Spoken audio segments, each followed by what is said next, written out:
Good morning and welcome back to my channel, ladies and gentlemen. As you can see right over here, it is the brand new Audi B10 in the A5. Literally just got it yesterday. So I just want to do this quick video to show you what the new generation A5 looks like. So if you folks are interested, let's go for a quick ride. So first off the bat, quick specs. This is the B10. It's around 260, 265 horsepower. Main difference when you first turn on the car is it does not have the 48 volt hybrid battery anymore.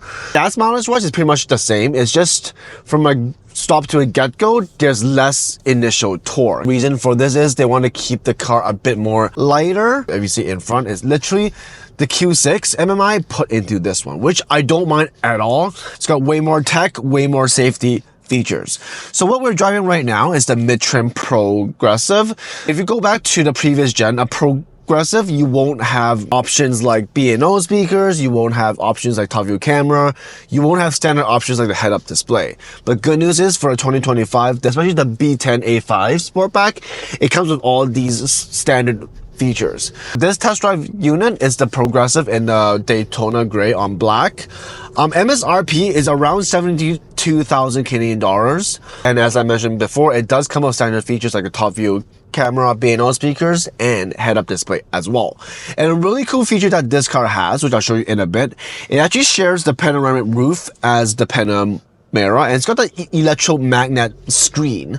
The roof does not open, but it's got a really cool feature that you can actually set different screens, so you can get all blocked out, or you have different animations too, which I'll show you in a bit. It's actually really cool first impression. So when you look at this car, it seems a bit bigger and longer. And you're actually right. So for the wheelbase itself, it's around 7 centimeters longer. Width-wise, is not much wider. I think about like 2 or 3 centimeters. But the main thing is the wheelbase. It's way longer. So driving this right now, although it's an A5, it feels a lot more refined, a lot more quieter. So it's kind of going towards the A6, A7 feeling. Like, yes, this is like C-Class 3 Series, but to me, for the drive itself, it feels like a 5 Series. It does feel like a slightly like an E Series. So it's a huge plus. Way more quieter. They use a lot more thicker glass. There's a lot more noise insulation used in this car. Acceleration wise, it's not as snappy as the previous gen A5. Like as I mentioned before, they don't use the 48 volt battery anymore. It still drives good. It's a lot more refined. Again, it's kind of driving like an A6, A7. You feel more planted on the road. You don't feel as light, but you still feel agile and you feel planted. Again, I just really want to emphasize how quiet this drive is. There's not much wind noise. You feel you're in control. I'm not driving that fast at the highway right now. And you see there's no wind noise at all. You can actually see in the front screen there's a lot of tech going on. You can actually see where all the car is, and you can see there's a screen that will tell you where all the cars is coming. You see the car approaching, and you see the cars showing up on the front screen. Again, it does come with the head-up display, top view camera too, and this is a Progressiv, which is a mid-trim.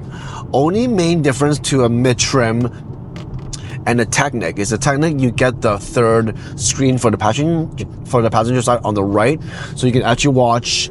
So they can actually watch Netflix and YouTube. When you're driving, this will be blacked out for the driver's side, so you won't see a single thing. Honestly, price difference from Progressiv to a Technic is around 5,000 to 6,000. If just for everyday needs, I don't think you really need the Technic. I think the Progressiv is the best bang for buck. It's a really good price point. You have all the safety features, you have most of the tech.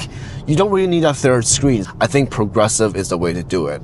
It comes with the B&O speakers too. Even for the comfort, which is the entry level, it starts around 62,000 Canadian, which is not a bad price at all, considering with inflation and everything. And really thankfully that this car, it's not built in US. So in Canada, there is no tariffs. If you're from US, that might be a different story. I'm not sure. But in Canada, there's 100% no tariffs, which is a huge plus. something to keep in mind with. If you're going for the first batch of the A5, unfortunately it would not be remote start, because from what we heard of from Audi, apparently that module does not support that. Unfortunately, we can't retrofit it after the fact. So if you want remote start, definitely wait until the second batch comes out, which will come out in probably 3 to 4 months, so it's not a huge deal. Other than that, basically all badges are the exact same. So this will have the electric key as well. That means you actually send the electric key to your friends and they can actually access your car and drive it too. So there you have it, guys, a quick drive of this brand new 2025 Audi A5 in a B10. Do let us know in the comments down below, what do you folks think? Do you think this is a good upgrade to the previous gen A5, Q5? Do let me know in the comments down below what you guys think. Have you ordered one, or are you planning to do so? Watching this quick video, have a great day. I'll see you folks at the next one.